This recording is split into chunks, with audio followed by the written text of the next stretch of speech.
की नस्ल सफा की असल हो, जो फातह विलायत हो, जो बाबे फातह विलायत हो। अंदाजा करें जब वो मगफिरत के लिए इस तरह रोते हैं, हमारी तालीम के लिए हुजूर गौसे आजम काबे का गिलाफ पकड़ कर मगफिरत की दुआ कर रहे हैं, सरकार गरीब नवाज आंसू बहा रहे हैं। मैं पूछना चाहता हूं इन अल्लाह वालों से हमने क्या सीखा? क्या हम भी मगफिरत की दुआएं करते हैं अपने लिए? क्या हम भी मगफिरत की फिक्र करते हैं? क्या हम भी कोशिश करते हैं? हद है, जिस रोजी का वादा किया गया उस रोजी के लिए अल्लाह अकबर हम दिल्ली तक जाते हैं, कलकत्ता तक जाते हैं, मुंबई तक जाते हैं, सऊदी तक जाते हैं, दुबई तक जाते हैं। जिस रोजी का वादा है उसके लिए दर दर भटकते हैं, मगर जिस मगफिरत का कोई वादा नहीं उससे बिस्तर से उठकर भी अपने मोहल्ले की मस्जिद तक नहीं जाते, क्योंकि हमें मगफिरत की अहमियत नहीं पता है। याद रखना, अगर मगफिरत नहीं हुई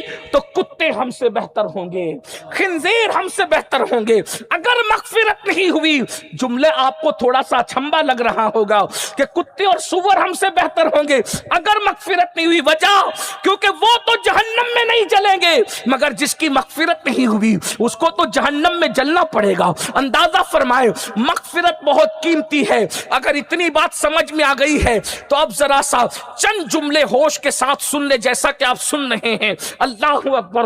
अब 2 दिन के बाद जो रात आने वाली है वो मगफिरत की रात है, वो बख्शिश की रात है, वो नजात की रात है। उसी को लैलतुल मुबारका कहते हैं, उसी को बरकत वाली रात कहते हैं। शाबान के महीने की खुसूसियत ये है कि अल्लाह ने इसी रात अपने महबूब से उम्मत की मगफिरत और बख्शिश का वादा किया है। अल्लाह अल्लाह, जो मगफिरत इतनी मुश्किल हो कि किसी को गारंटी नहीं दी गई कि इसकी मगफिरत होगी,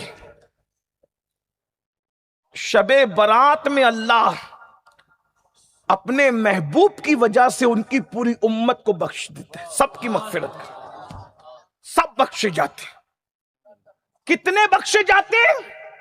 इसका मतलब जन्नत बहुत वसी है भाइयों, सब बख्शे जाते हैं। ध्यान से सुनना, बस बात यहां पे पूरी होगी। सब बख्शे जाते हैं।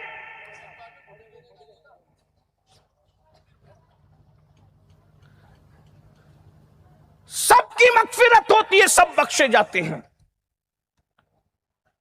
हत्ता कि अल्लाह के रसूल सल्लल्लाहु अलैहि वसल्लम इरशाद फरमाते हैं कि बनु कल्ब की बकरियों की बालों की तादाद के बराबर मुसलमानों की मगफिरत होती है। सुभान अल्लाह, सुभान अल्लाह।